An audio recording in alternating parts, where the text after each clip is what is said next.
conseguindo ver?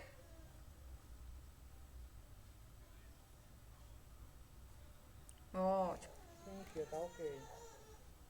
Então, como tá aí para vocês, o assunto é modernismo no Brasil, a primeira fase, certo? O modernismo, ele costuma ser dividido em três fases distintas: a geração de 22, a geração de 30 e a geração de 45, certo? Então, são três fases e cada uma delas muito diversas entre si. E aí a gente vai começar a ver a primeira. E aí a primeira coisa que a gente precisa compreender, como eu já frisei para vocês em outras oportunidades, é a questão do período. O período em que algo é escrito, ele é muito importante na questão da produção. O tema abordado, a linguagem, os personagens, tudo isso, em alguma medida, é determinado pelo contexto, certo? Então, vocês estudam história e provavelmente muitos desses fatos vocês já até estudaram ou vão estudar, certo? Então, o que aconteceu naquele período em que começou o modernismo oficialmente no Brasil? Então, você pega, desde 1917, o Brasil sofria com muitas greves, certo? Greves motivadas muitas vezes por sindicatos ou por outros movimentos militares, por exemplo, os tenentes, que queriam melhores condições, melhores salários, uma série de coisas. Então, num ambiente de greves sucessivas em muitos lugares do país, aí começa a gerar aquele caos, aquela incerteza na população. Em 1922, foi a formação do Partido Comunista Brasileiro, que durante praticamente toda a sua existência ele foi considerado vamos dizer assim, seria um equivalente a um fora da lei. Então ele foi combatido durante toda a sua existência. Aí a revolta tenentista, né, mas que atingiu aí seu auge em 1924, e foi aí que houve a reação mais efetiva por parte do governo, certo? E começou a famosa coluna Prestes, né, que era aquele grupo que tentava derrubar o governo, fazendo, seria uma espécie de campanha, né, de estado em estado. Enfim, não deu certo, mas eles tentaram. Em 1926, que foi era a plena, era a República do Café com Leite, né? E aí você tinha, na presidência, você tinha o Washington Luiz. Como era de praxe, ele deveria indicar um mineiro, né, para sucedê-lo. Mas ele não fez isso, e aí ele começou a gerar a crise da República do Café com Leite, que acabou depois, sucessivamente, ela acabou terminando, que foi equivalente à Primeira República, né? E aí você tem alguns outros marcos. Esse de 1928 já estava acontecendo o modernismo da primeira fase a pleno vapor, né? Que foi a circulação da revista de antropofagia, que nós vamos ver mais na frente direitinho o que foi isso.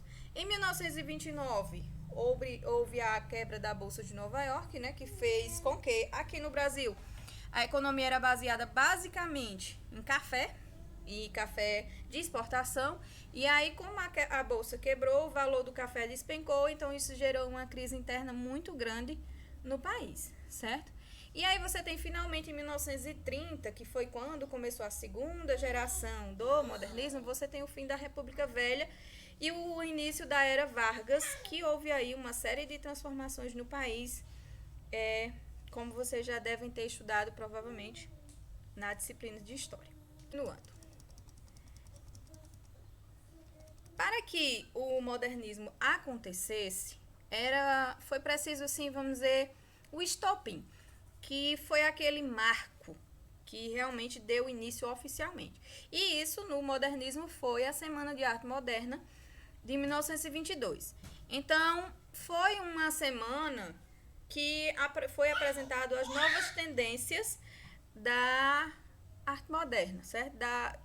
As tendências vanguardistas, enfim, uma série de obras de arte totalmente diferentes do que vinha sendo feito até aquele momento, literatura, pintura, música, enfim, foi apresentado as tendências novas. E aí, essa semana, ela de certa forma, ela aconteceu com o apoio da burguesia, o apoio financeiro, né? Se eles não tivessem apoiado, não teria acontecido, porque houve um custo muito grande, o aluguel do teatro, a questão mesmo de financiar o espaço, toda a estrutura e tudo mais. E aí, essa burguesia financiou, certo? E o objetivo da semana era chocar essa burguesia, dar assim um chega para lá em tudo que estava sendo feito e tudo que a burguesia considerava como bom em termos de arte e literatura. Então foi um evento que aconteceu com o apoio da burguesia para chocar a burguesia. E aí teve aquele foi durante as apresentações houveram muitas manifestações assim que seriam cômicas se a gente observasse de fora. Relinchos, miados, vaias, enfim, uma série de manifestações que não se esperaria muito de uma exposição de arte e literatura. Só que para os organizadores dessa semana, isso foi muito positivo porque eles consideraram que o objetivo da Semana de Arte foi plenamente atingido. Ou seja, chocar, dizer que estava na hora de romper com o tradicional. Então o recado foi dado, tudo certo. Então essa semana ela se realizou. Essa data ela diverge um pouco. Há alguns materiais que colocam como do dia 11 a 17, outros só colocam 13 e 17, outros só colocam 13, 15 e 17. Como se a semana tivesse havido apresentações apenas 3 dias. Então, eu coloquei o que está no material de vocês, no livro de vocês, mas em outros materiais eu já sei essas 3 possibilidades diferentes, certo? E aí foi isso, quando a semana terminou, muita coisa ficou o público espantado, não reagiu bem, mas para quem realizou o recado foi dado e aí começaram as produções. Ok.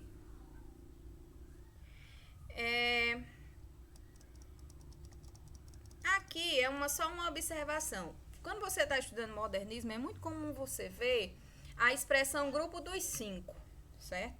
E aí, para vocês saberem o que é o grupo dos 5, nada mais é do que, vamos dizer assim, os 5 nomes mais importantes do modernismo nessa primeira fase. Então, você tem as pintoras Tarsila do Amaral e Anita Malfatti, representando aí. Menotti Del Picchia, Oswaldo de Andrade e Mário de Andrade, representando aí a literatura. Então, o grupo dos 5 são esses que são considerados os mais importantes, os essenciais para que o modernismo se iniciasse aqui no país, ok? Isso aqui é uma observação que eu coloquei para vocês, que ela é anterior à Semana de Arte Moderna, certo? Anita Malfatti, em 1917, ela estava aí por volta dos 24 anos, então ela voltou dos Estados Unidos, e aí lá ela teve contato com as vanguardas e toda empolgada, ela fez uma série de quadros de inspiração expressionista e cubista. E aí ela fez uma exposição, certo? Em 1917. E aí essa exposição, com essas novas tendências da arte, ela não foi muito bem aceita.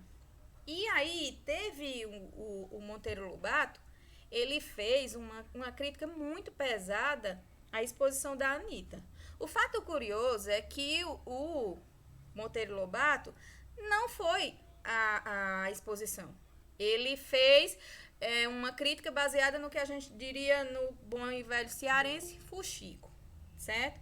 Então ele ouviu dizer que as obras eram feias, eram monstruosas, e baseado nisso, ele fez uma crítica muito dura ao trabalho da Anita, certo?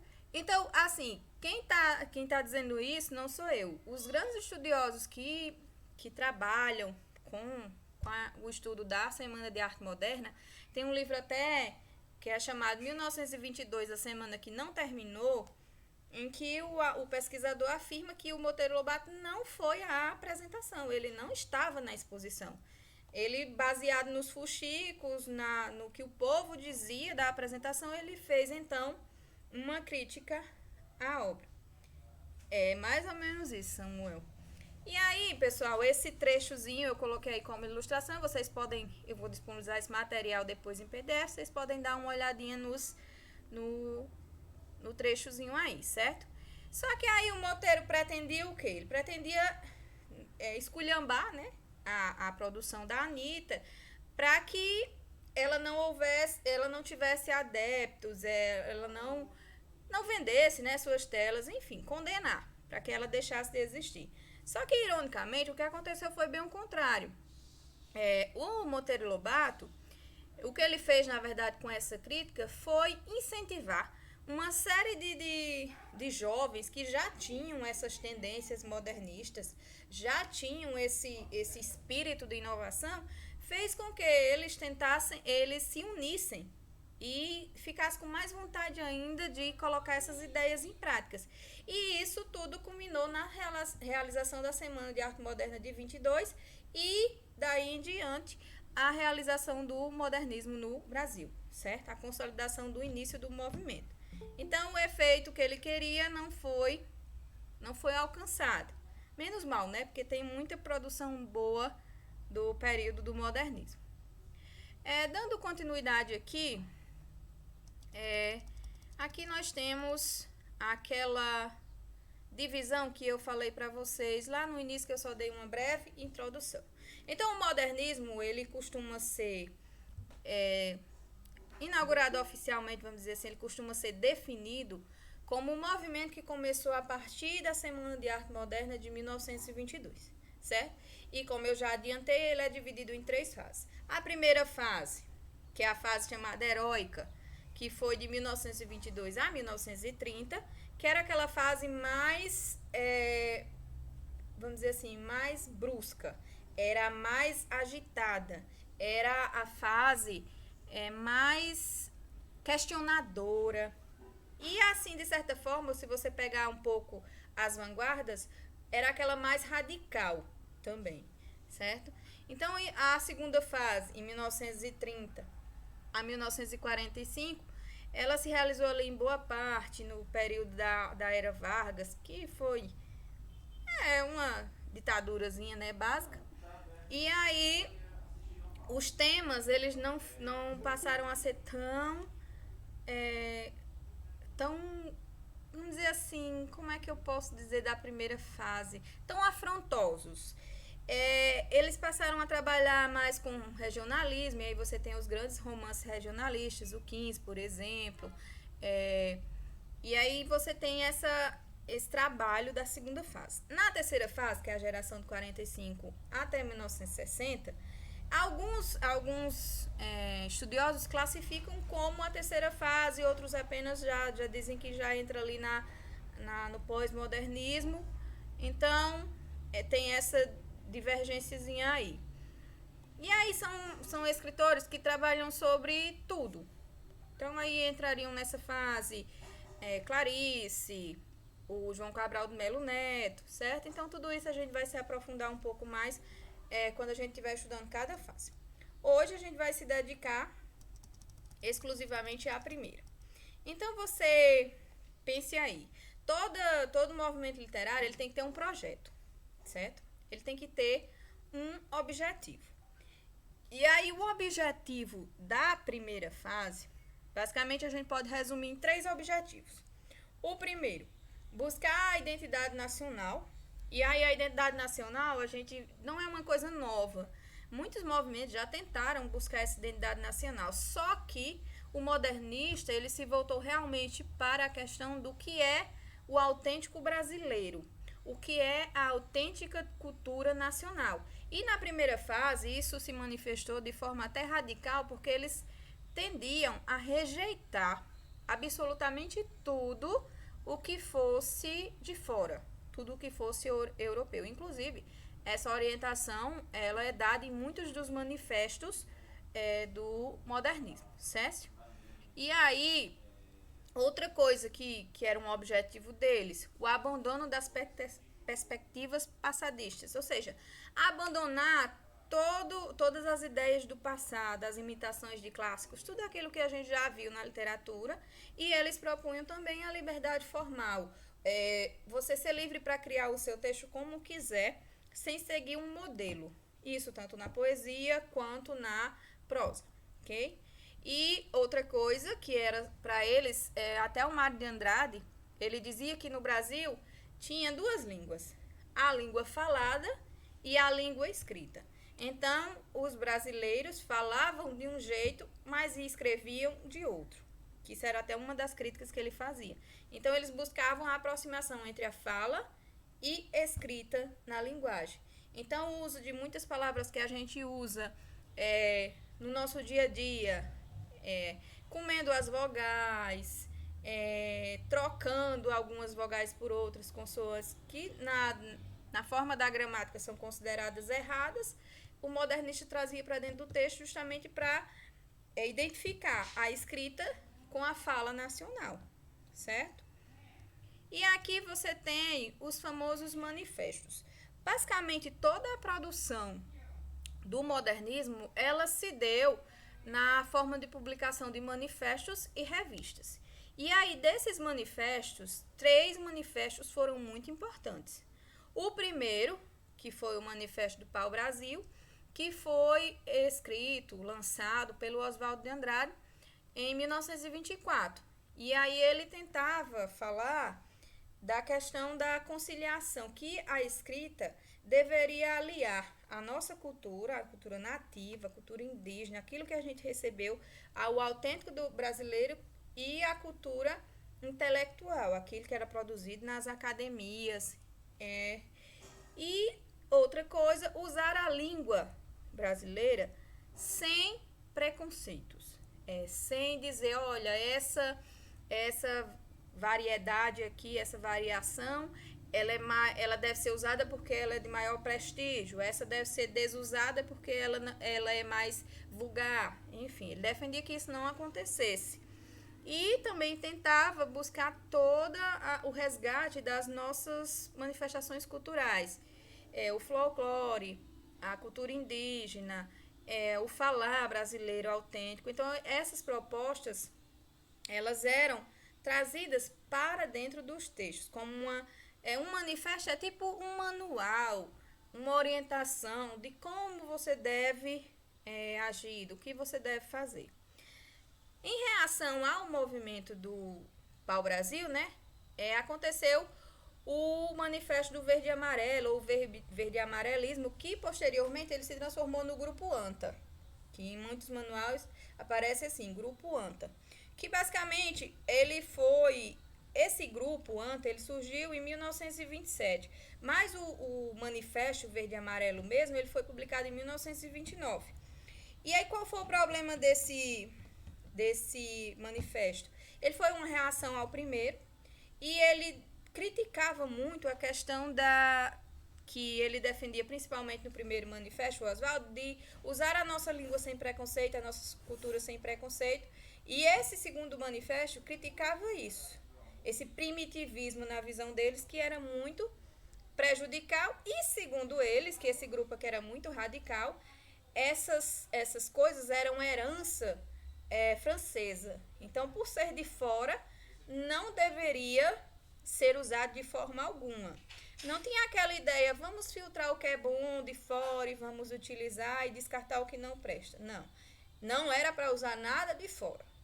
E aí por isso que eles tinham o nacionalismo exagerado, o fanista, radical, né? E aí esse grupo, com o passar do tempo, ele enveredou ali pelo lado da extrema-direita e com um viés fascista, né? Com ideias de que tudo que era diferente, tudo que pensasse diferente, toda maneira de agir que fosse diferente da deles, deveria ser combatida, exterminada, certo? Dentre dos seus maiores nomes aí estão o Menotti Del Picchia e o Plínio Salgado, que inclusive foi político no Brasil, né? Aqui, o terceiro manifesto, que é considerado o manifesto mais importante da primeira fase do modernismo, é o Manifesto ou antropofágico, né? Que ele tem até aí do lado, eu coloquei essa tela, é muito famosa, vocês já viram muito em alguns lugares, que é a tela do Abaporu, que na tradução, significaria homem que come gente. Então, pegando essa metáfora de antropofagia, certo? O Oswaldo de Andrade criou o manifesto. Mas o que ele propunha era o seguinte, que o brasileiro ele deveria ter um olhar crítico para tudo que viesse de fora, para as influências europeias, no caso. Então, o que ele deveria fazer? Ele deveria assimilar, digerir e superar. Tomar conhecimento do que vinha de fora, fazer uma análise crítica do que estava recebendo, e aí o que fosse bom, ele absorvia, ele digeria. E o que fosse ruim, ele eliminava. E aí toda essa ideia dele, no fundo, a pretensão básica era eliminar tudo que fosse estrangeiro para louvar os símbolos da nacionalidade. Então você observa que em todos os 3 manifestos, de alguma forma, eles apresentam algum tipo de radicalismo, certo? De alguma maneira, eles chegam sempre a um objetivo comum. O que é estrangeiro deve ser abandonado para se buscar a nacionalidade, como se tudo que viesse de fora fosse prejudicial e tudo que tivesse no Brasil fosse bom, porque a gente sabe que não é bem assim na balança, né? Aqui, pessoal, umas observações. Os 3 maiores nomes, vamos dizer assim, da literatura desse período são Oswaldo de Andrade, o Mário de Andrade e o Manuel Bandeira, certo? E aí o Oswaldo de Andrade era o mais irreverente, o mais crítico de todos. Então ele gostava muito de escrever textos com um forte humor, uma forte ironia e um forte tom crítico. E aí você tem aqui, eu coloquei alguns recortes de alguns exemplos. Uma das coisas que eles criticavam bastante, os modernistas, era a questão de como era tratada a descoberta do Brasil, certo? Que nos textos oficiais a descoberta do Brasil era tratada como aquela coisa gloriosa. Nossa, os portugueses chegaram aqui e civilizaram o povo nacional e tudo mais. E na visão dos modernistas, não foi bem assim. Os portugueses mais prejudicaram do que ajudaram na visão do modernista, certo? Então eu coloquei aqui alguns trechos que vocês podem analisar depois com mais calma. E aí, só chamar a atenção para vocês, nesse texto aí que tem intitulado Brasil, ele coloca aí o Zé Pereira, né, como referência ao português. E aí, Zé Pereira é uma expressão muito comum da gente usar na coloquialidade, no sentido de referência a alguém qualquer, certo? Então, ele coloca aí que alguém qualquer chegou aqui de caravela e perguntou pro Guarani e tal, e aí tem todo esse diálogo. Ele meio que faz uma releitura de como teria sido o primeiro contato do português com o brasileiro. E aí, quando você termina de ler, você percebe que ele tem uma forte crítica a essa questão da descoberta do Brasil por meio de um erro, né? De um erro de rota. Aqui, do lado, nesse quadrinho azul, você tem aí uma outra observação sobre o Oswaldo de Andrade. Ele ficou muito famoso pelos seus famosos poemas piadas, que são aqueles poemas que fazem uso de trocadilhos, de humor, de jogos verbais para a produção de efeito de sentido. E quando o leitor faz a interpretação do texto, o sentido muitas vezes fica a cargo do leitor. Então ele precisa participar ativamente para que esse texto faça sentido, certo? Aqui, continuando, ele não escreveu só a poesia, certo? Ele escreveu também prosa. E aí, na prosa, ele tem uma escrita que é muito semelhante à questão da poesia. É a escrita irônica, irreverente, crítica. E um dos livros dele mais famosos é Memórias Sentimentais de João Miramar. E aí ele coloca um personagem, que é o personagem do livro. Ele descreve como um escritor, um intelectual provinciano e filho de ricos cafeicultores. Então é aquele que é o famoso rico sem cultura, na visão do modernista, certo? Tem, tem o que a gente chama de rei na barriga, popularmente, mas só porque tem dinheiro, não porque tenha conhecimento. Ele coloca esse tipo de personagem e aí ele vai reproduzindo. Aqui tem do lado aí esse, não tem verbo cracar. O livro ele é feito nessa estrutura aí. É como se fosse uma colagem de recortes, certo? No livro tem vários exemplos de diferentes gêneros textuais. Tem poemas, tem crônicas, tem como se fosse um diário. Então ele usou vários gêneros para produzir o seu livro. E aí sempre nesse formato de recortes.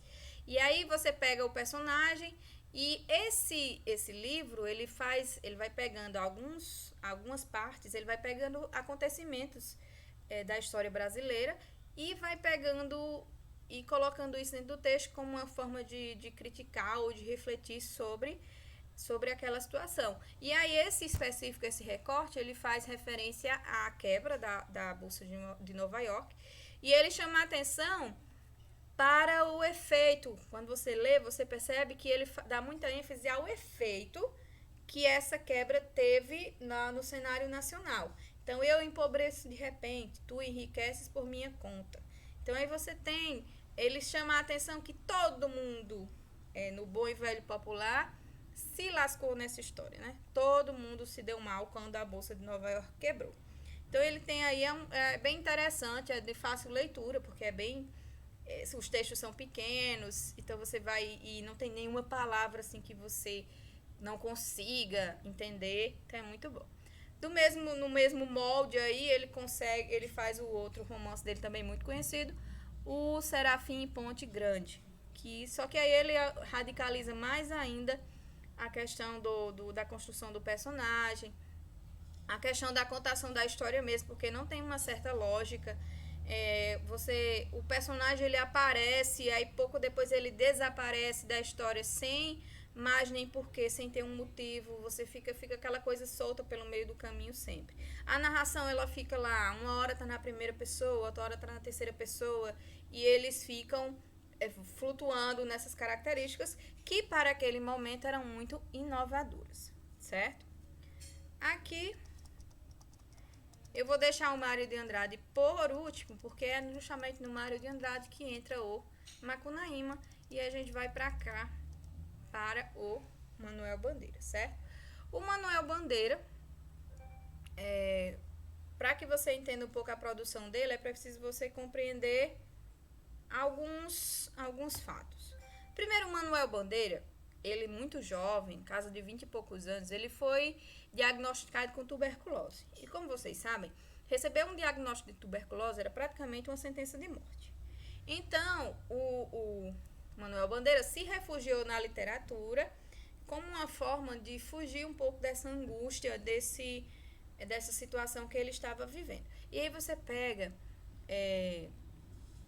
a produção dele e alguns temas, por causa dessa influência, né, da doença e tal, que ironicamente não o matou. Ele morreu lá pelos 82 anos, então ele não morreu devido à tuberculose. Milagrosamente ele se curou realmente e viveu muitos anos. Mas quando ele foi diagnosticado, o médico disse para ele: olha, você pode viver 5 dias, 5 meses, 5 anos, é muito incerto, ninguém sabe. E aí ele vivia com essa, entre a cruz e a espada, né, como a gente diz popularmente, com essa ameaça da morte sempre rondando a sua cabeça. Então isso influenciou muito sua produção. Esse trecho aqui, certo, Davi? Tô entendendo. Esse trecho aqui que eu coloquei para vocês, esse primeiro poema, ele é um trecho do poema Os Sapos. Os Sapos foi um poema que Manuel Bandeira escreveu para a Semana de Arte Moderna. Ele não compareceu à semana, mas ele enviou esse poema para ser declamado lá. E aí ele foi declamado pelo Ronald Carvalho. Foi assim um espanto muito grande quando o público recebeu entre o espanto e o humor, especialmente por essa parte aí. Foi? Não foi? Então ele teve essa repercussão, certo? E quando você lê o poema, é uma crítica muito forte ao parnasianismo, que o parnasianismo era assim, vamos dizer assim, os magnatas da época. Nossa, era a obra, a arte muito prestigiada, muito valorizada. Então tinha toda essa questão que o público gostava muito do que os parnasianos faziam, tanto na arte quanto na literatura. Então o texto criticando duramente essas produções da arte pela arte, da rebuscabilidade dos textos, tudo isso que foi criticado, e aí ele comparava os parnasianos a sapos, né? Por isso o título. Então isso teve esses dois efeitos. Foi recebido pelo público com certo espanto, mas ao mesmo tempo no tom de piada, com muito humor, certo?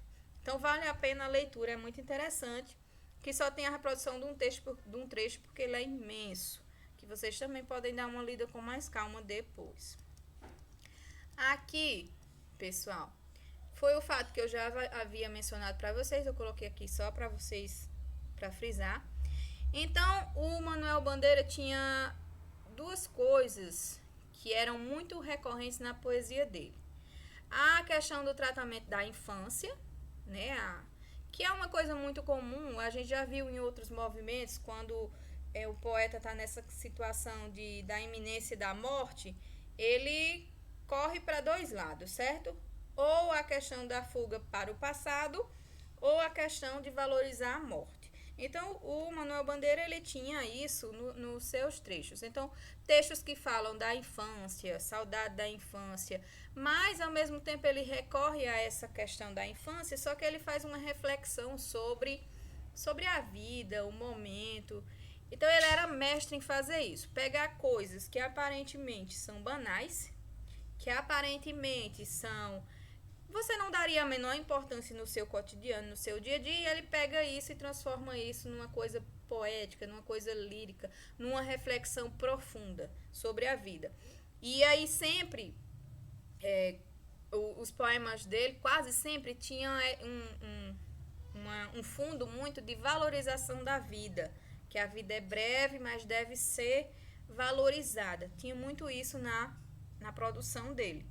Então, também tem muita obra boa, muita coisa boa. Recomendo para vocês, depois, se vocês puderem, dar uma olhadinha nos poemas de Manuel Bandeira.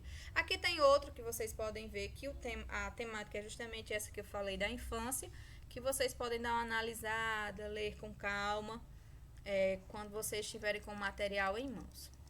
Aqui,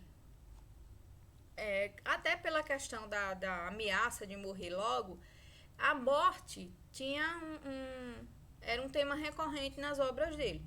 Então, isso é fácil de compreender, porque acaba tá lá. Você pode morrer amanhã, daqui a um mês. Então, era muito comum. E aí a morte, de certa forma, perdão, era tratada como uma espécie de libertação. Libertação desse mundo, das angústias, de tudo mais, o que também era bem comum naquela época. E em outros momentos também, que a temática da morte, por muitos poetas, ela não é vista como algo ruim, é vista como algo que liberta, como um objetivo a ser alcançado. Então, você também encontra dessas coisas na produção do Manuel Bandeira. E aqui você também tem um exemplo que vocês podem ler com calma, com tranquilidade depois, porque a gente tem pouco tempo, né? Aí aqui eu vou voltar. Aqui no final é só um resumão do modernismo da primeira fase, dos fatos mais importantes e dos autores. Então, isso aqui também vai estar disponibilizado para vocês. E agora eu vou voltar para o Mário de Andrade. E aí, tem aqui, antes da gente começar a falar do livro Macunaíma especificamente, tem muita coisa sobre o Mário de Andrade, porque ele é considerado, pela crítica dos textos modernistas, como assim a síntese do movimento.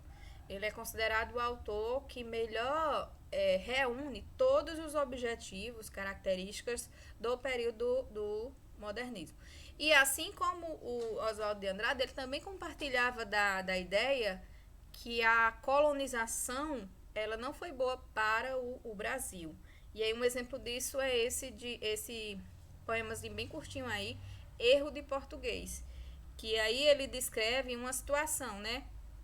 Tem um trecho na Carta de Caminha que fala quando foi a chegada dos portugueses aqui, como é que estava o tempo, diz lá que estava chovendo e como foi o primeiro contato. E aí ele faz um trocadilho com essa informação que tinha na Carta de Caminha, dizendo que o problema do que aconteceu aqui no Brasil foi que quando o português chegou, estava chovendo. Porque se fosse um dia de sol, ao invés do português vestir o índio era quem tinha despido o português.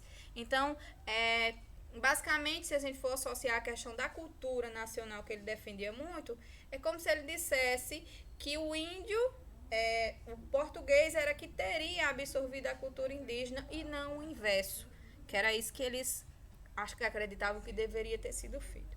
Então, o Mário de Andrade ele dedicou muito a sua vida à questão de pesquisar sobre o Brasil. Então, ele viajou muito pelo Brasil pesquisando sobre o folclore, a música, a língua brasileira, a fala regional de cada lugar, os neologismos, as inversões sintáticas, que é muito comum na fala. Então, ele foi um ávido pesquisador disso tudo. E isso ele levou para dentro das suas obras. Quando você faz a leitura do texto, você percebe muitas dessas características. Falas típicas de um lugar, a questão do uso da falta do uso de sinais de pontuação, né? Você percebe que ele intercala várias frases, uma na frente da outra, palavras uma na frente da outra, que nas nossas regras gramaticais deve-se usar vírgula, sinais de pontuação e tudo mais, e ele não usa, certo? Então, ele foi E aqui eu destaquei para vocês vamos dizer assim, o fato mais importante para entender a produção dele. Ele era muito preocupado com a identidade nacional. Então, ele dizia que era preciso que você voltasse à tradição brasileira, ao início de tudo, conhecer a nossa cultura antes de incorporar qualquer cultura alheia, qualquer cultura que viesse de fora. E com isso, especificamente, era uma crítica à cultura trazida pelos portugueses. Então, isso ele levou para dentro da sua literatura, utilizando palavras que são típicas da nossa língua, palavras indígenas, lendas que são típicas nativas indígenas do Brasil, as características do povo brasileiro, certo? A nossa formação. E aí, ele levou isso para dentro da literatura e por isso ele é considerado o autor síntese desse período. Você tem na sua poesia as características mais fortes são a questão da liberdade formal, não obedecer métrica, não obedecer formas físicas, inovar nesse sentido, e as meditações, as reflexões. Sobretudo, ele era muito apaixonado pela sua cidade natal, que é a cidade de São Paulo. Então, ele tem muito texto falando sobre a cidade de São Paulo, utilizando alguns lugares específicos da cidade para refletir sobre a vida, sobre algo maior. Por isso que são as meditações, essas reflexões profundas são muito comuns na poesia dele. Também muito bom, tem muita coisa boa do Mário de Andrade. Aqui, eu destaquei para vocês duas obras dele. A que vocês leram, Macunaíma, e eu destaquei outra aqui, que é outro romance dele muito valorizado pela crítica. Amar, verbo intransitivo. Nesse livro ele vai tratar o enredo, os personagens, é uma família tradicional, paulistana, certo?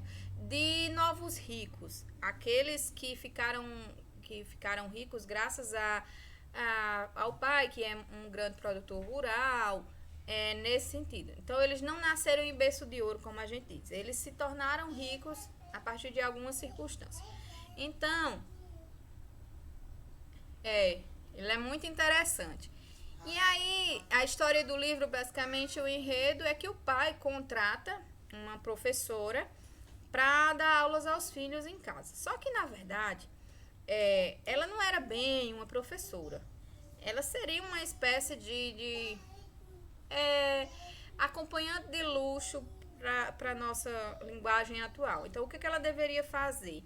Ela deveria iniciar sexualmente o filho do casal, o filho mais novo. Era uma prática comum naquela época os pais levarem os meninos para terem a sua iniciação sexual com mulheres experientes. E aí poderiam ser prostitutas ou, no caso aí, pessoas contratadas especificamente para essa função dentro de casa. Só que oficialmente a função era outra, mas na prática a função é essa, certo? Então, ele critica, o Mário de Andrade utiliza esse formato, essa família tradicional, todos esses costumes, e ele vai fazendo uma série de críticas a essas famílias tradicionais paulistanas, né? Os aristocratas paulistanos. E aí tem até eu destaquei só um trecho, mas o livro tem muitas passagens boas, em que ele vai falar sobre a questão da religiosidade.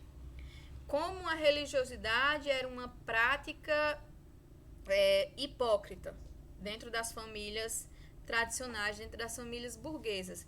Porque quando você termina de ler o trecho, você percebe que ele é como se ele dissesse assim: eles estão apenas cumprindo um ritual de aparência porque a sociedade exige isso, mas não porque eles realmente sejam assim. Não porque eles realmente sejam religiosos, é porque a sociedade existe que a família tradicional, a família de bem, seja um casal com filhos católicos, enfim. Era o padrão, né, daquela época. Então ele faz uma série de críticas a isso. Essa é só uma das passagens, tem muitas outras. Então é um livro muito bom também. Aqui, nós chegamos aqui ao Macunaíma, que é o livro que foi alvo aí do, do artigo de opinião. E aí nessa parte eu vou parar aqui a interrupção, a apresentação, para que vocês possam falar sobre o livro, debater sobre o livro, porque eu gosto, mas talvez muita gente não tenha gostado, enfim. Eu acho muito engraçado, tem muitas passagens que a gente ri bastante com ele. Então eu achei muito interessante, mas gostaria de saber de vocês como vocês interpretaram a obra Macunaíma, o que vocês podem dizer sobre ela. E aí fica aberto, qualquer um pode falar.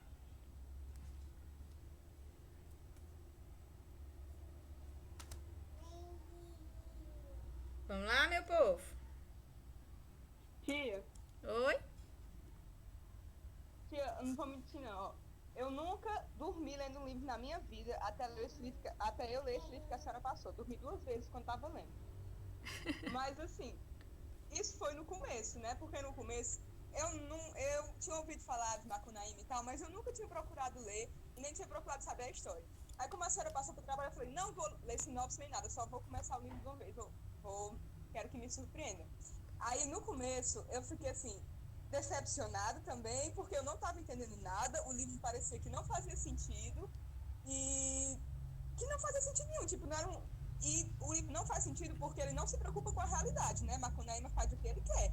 Ele se transforma nas coisas, ele vai para onde ele quiser. Ele atravessa o Brasil num passo, se quiser. Mas no começo eu não entendia isso. Aí eu tava assim, achando horroroso a história. E eu tava meio assim, porque não tem no começo quando ele brinca, né? Quando ele é criança, com como é o nome dela? A primeira, a mulher do irmão? Esqueci, a primeira lá. Aí eu fiquei assim, não, mentira, que esse brincar não é brincar de criança. Pelo amor de Deus. Eu achei horrível. Eu fiquei, meu Deus, pedofilia, a mulher adulta, ele é uma criança. Mas aí, com o passar do livro, assim, eu fui achando mais graça, porque eu fui, vai começando a aparecer, a, é como se explicasse a origem de alguns elementos que a gente acha, que a gente considera que são brasileiros, né? Aí vai Macunaíma, ele tá envolvido, ou ele conta a origem desses elementos. Aí, assim, eu achei genial. Eu achei muito criativo.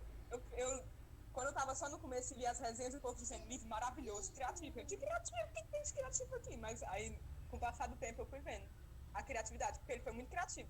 E lá no final do livro, ele tem o próprio autor, Mário de Andrade, dizendo que ele inventou muito pouca coisa, né? Que ele usou das lendas indígenas, do folclore nacional verdadeiro para poder compor o livro. Aí eu achei, assim, muito criativo.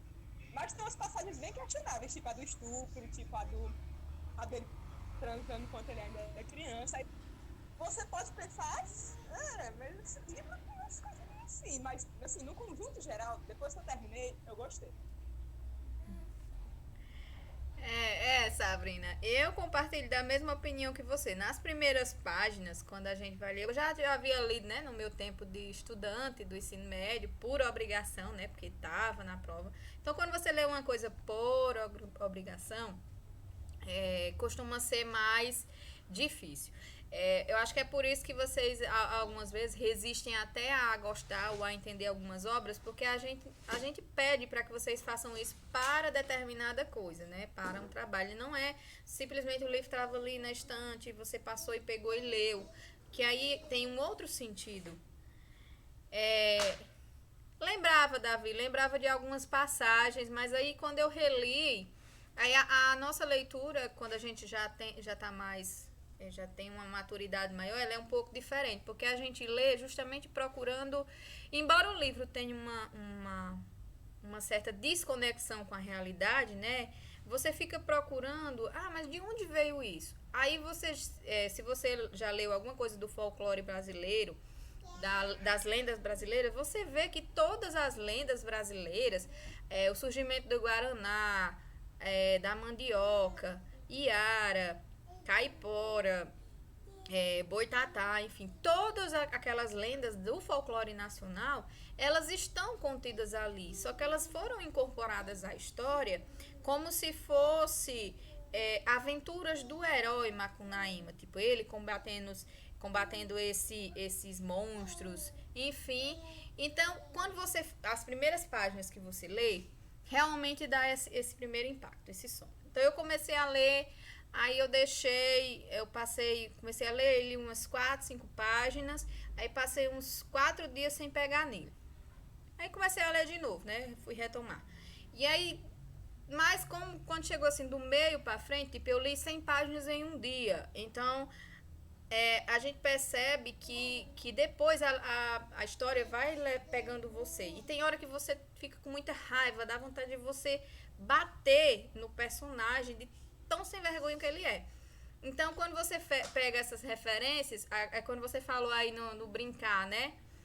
Que eu não sei se você prestou atenção, mas lá na história, a mulher, não, a Erique, acho que era Erique, o nome da personagem, ela não brincava com uma criança.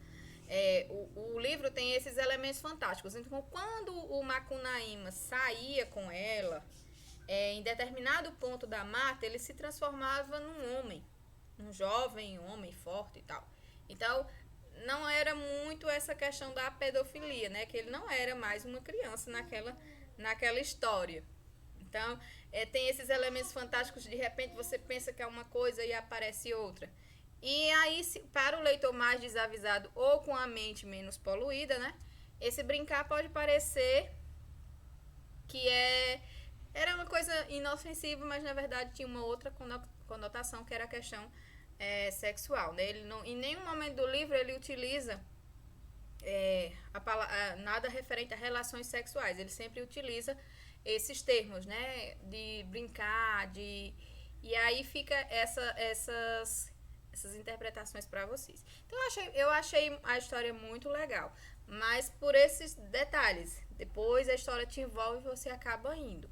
Agora eu gostaria que mais alguém comentasse as impressões sobre o Macunaíma, se gostou, se não gostou, por que não gostou, como vocês perceberam o personagem em si, as qualidades ou defeitos dele, né, no caso, e como vocês viram isso, se você pegar o título do texto e a definição dele, né, Macunaíma, o herói nacional. E aí você vai pensar, qual é a conotação de herói que temos hoje? O que significa um herói? E aí vocês podem fazer essa leitura aí pra mim. Qualquer pessoa pode falar pensando nisso. Como vocês interpretaram o texto, o personagem, com a relação da caracterização típica do herói nacional.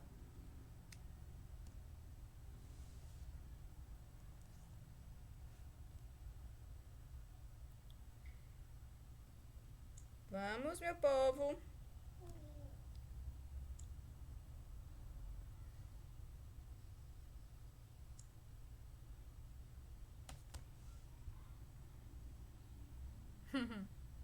Ó, tem muita gente aqui participando. Samuel, Maria Rita, é, Ana Júlia, muita gente eu tô vendo aqui. Então eu gostaria de saber de vocês quais foram as impressões de vocês sobre o livro.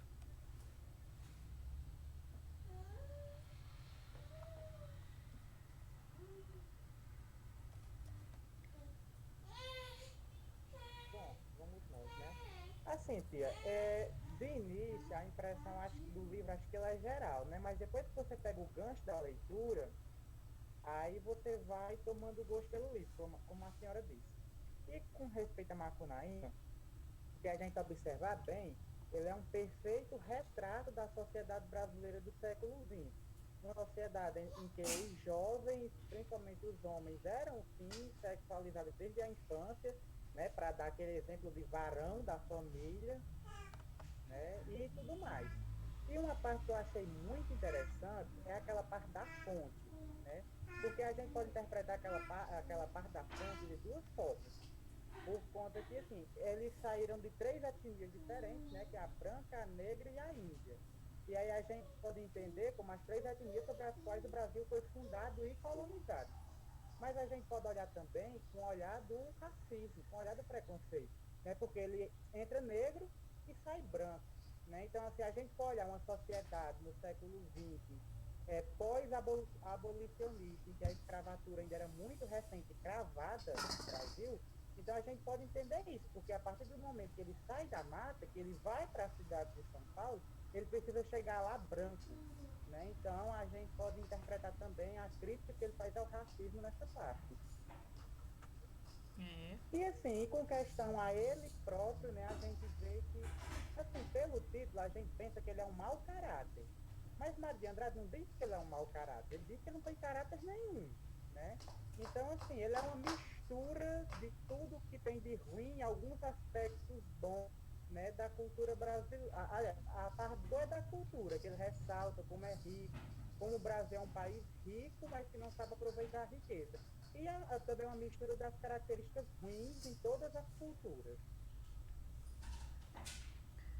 E faz uma crítica à política também, que meio que discreto eu ainda gostei.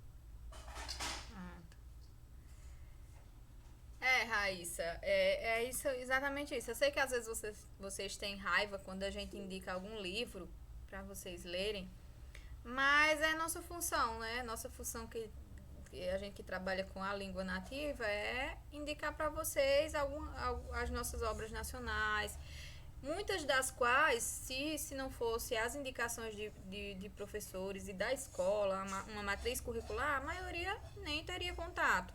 Porque são livros que são muito bons, mas que atualmente eles não estão no hall aí de livros preferidos da juventude, né? Eles não, os livros da juventude são livros mais assim de uma interpretação mais fácil, livros voltados para a questão de autoconhecimento.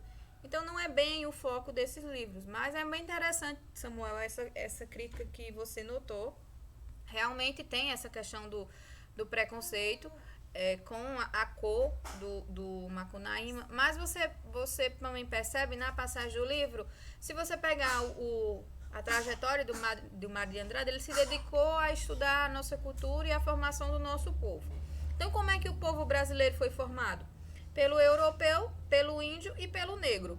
Então, você tem exatamente nos três personagens principais a representação dessas três etnias. Então, você tem o Macunaíma, que ficou branco, que representaria ali o europeu. Você tem o Manap, né? que representaria ali o índio, que ele é aquela cor canela, né? Nem é branco, nem é preto. E você tem o Jiguê, que representaria o negro, né? Então, no livro, eles são alegorias da mestiçagem da nossa população, mas também pode ser entendido dessa forma, como uma crítica ao preconceito, né, com o negro. Já que o Macunaíma, no início da história, é negro e no final ele é branco. Então, mais alguém gostaria de colocar mais algum ponto sobre o personagem, sobre a história? Oi, Samuel. Com relação à linguagem, que o pessoal falando e eu pensando, né? Certo, é uma linguagem assim, bem regional, que não tem tanta pontuação. Mas se a gente for colocar na balança para entender uma linguagem regional de Machado de Andrade, ou aquela linguagem rebuscada e erudita de Machado de Assis, a gente vai notar que é bem mais fácil essa compreensão, a compreensão dessa linguagem mais regional, uma coisa assim mais nossa, né? Uma das propostas dos modernistas era essa questão da linguagem, uma linguagem mais acessível, de mais fácil compreensão. Lorena, é uma questão de gosto.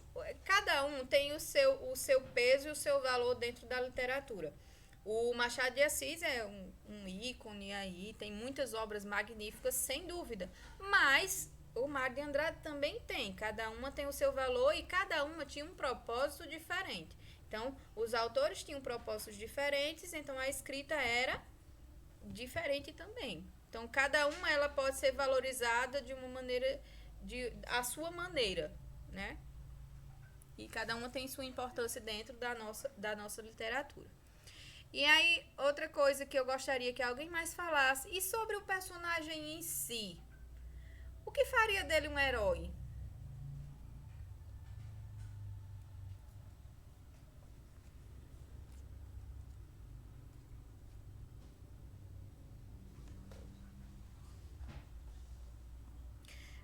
Eduarda, pode abrir seu microfone.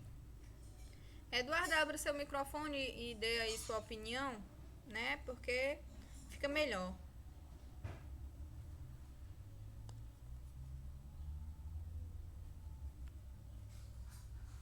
No início, tio, eu odiei esse personagem, porque ele ficava dizendo que ele ficava brincando com as parceiras do irmão dele lá, com as companheiras. E ao invés do irmão dele ir lá e brigar com ele, ele ia e brigava com as mulheres, atacava a palavra da mulher. Eu ficava muito indignada com isso. E na minha visão, a história toda não foi tipo um ato heróico, porque ele perdeu o amuleto dele e ele foi atrás do amuleto. Só aconteceu do amuleto ter ido parar nas mãos daquele cara, que era um gigante lá, comedor de gente, e ele ter conseguido matar ele com a ajuda do irmão. Foi só isso mesmo, porque de herói não tem nada, na minha concepção.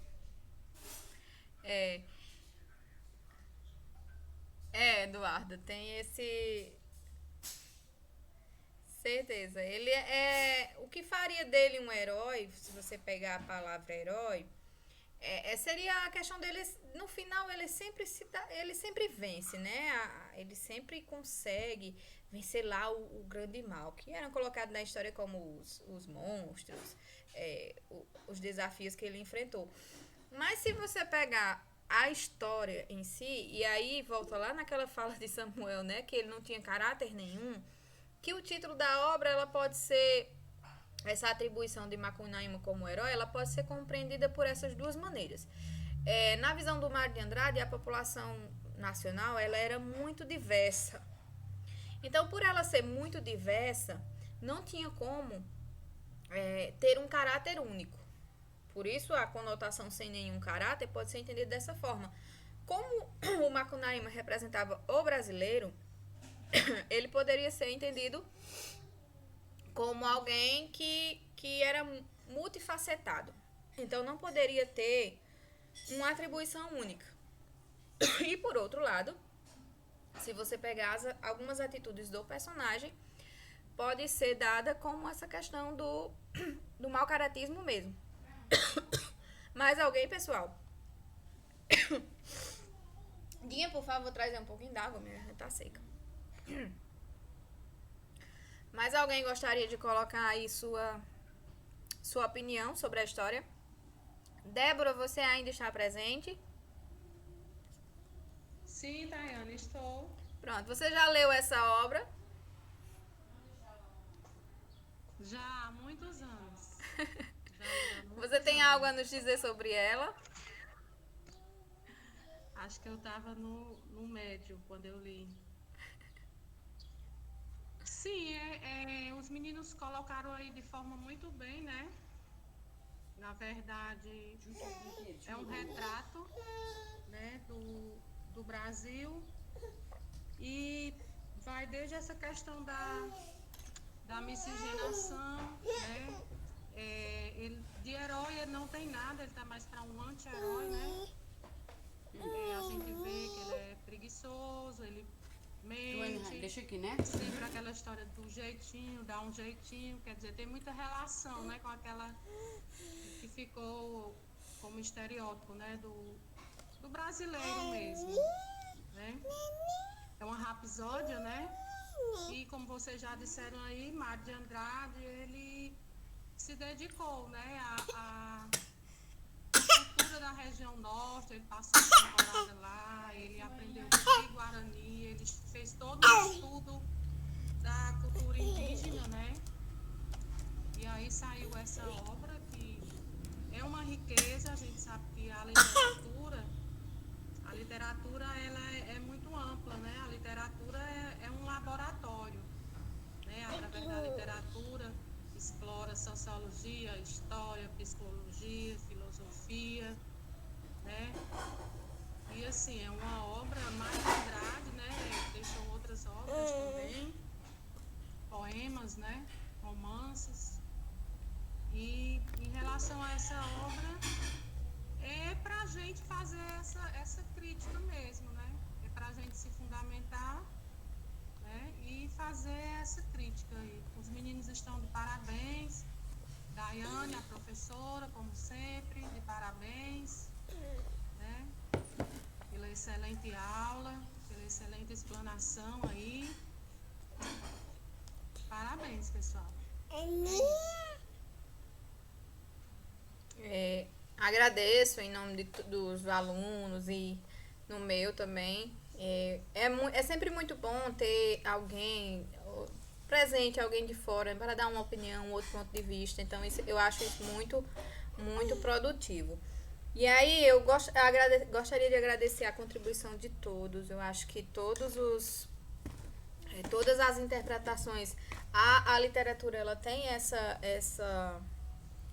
vamos dizer, esse aspecto que é muito positivo, que é a liberdade de você interpretar, de você entender, de você viajar em outras realidades. Então, acho muito, muito bacana isso da literatura. Por isso que eu sempre insisto em livros, em leitura, que eu acho isso muito bom e muito importante para o nosso crescimento pessoal também. Então, agradecer a todos que deram a sua opinião, sejam aí no chat ou falando mesmo. E realmente dizer que é isso. O Macunaíma, ele representa, como o Débora bem colocou, um anti-herói, justamente porque um dos grandes objetivos do modernismo, que eu até coloquei para vocês lá, era o combate ao passado. Então, no passado, o índio era visto como o valente, o corajoso, o destemido e cheio de valores morais e virtudes. E se a gente for pegar, a gente... Né? Oi? Eu digo a idealização, né? Aquela idealização romântica. Justamente. Então, quando você pega a caracterização que o Mário de Andrade dá ao índio, você pega uma caracterização mais real.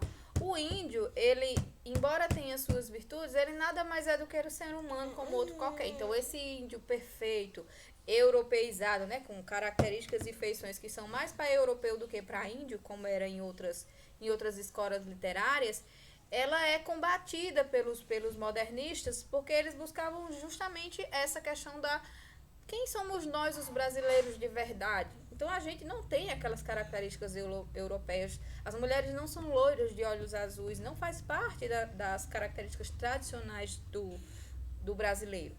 Então, os homens aqui, ele coloca dentro do texto também esse famoso jeitinho brasileiro, né? O jeitinho, a malandragem de sempre se dar bem em tudo. Então, o Macunaíma é a síntese de tudo isso. Ele é a síntese de todas as características do povo brasileiro de forma geral. E ele é também essa crítica mesmo aos valores, a falta de moral, a covardia, enfim, tudo isso. Então, muito válidas essas interpretações de vocês. Isso é muito bom para vocês. Fazer sempre que vocês fizerem a leitura de algum livro, vocês façam uma leitura voltada com esse olhar crítico. O que eu posso tirar daqui? O que eu posso entender disso? E aí vocês sempre procurem fazer essa leitura, que isso sim é o que vai ajudar vocês no futuro. Acho que está faltando muito no Brasil a interpretação de texto e crítica, ser crítico. Ser crítico não quer dizer você ser contra tudo, mas você saber analisar tudo. Eu acho que isso é o que fará a diferença, é o que, se as gerações daqui para frente conseguirem aprender isso, então a gente poderá ter gerações futuras bem melhores e não facilmente manipuláveis, né? Então é isso, eu agradecer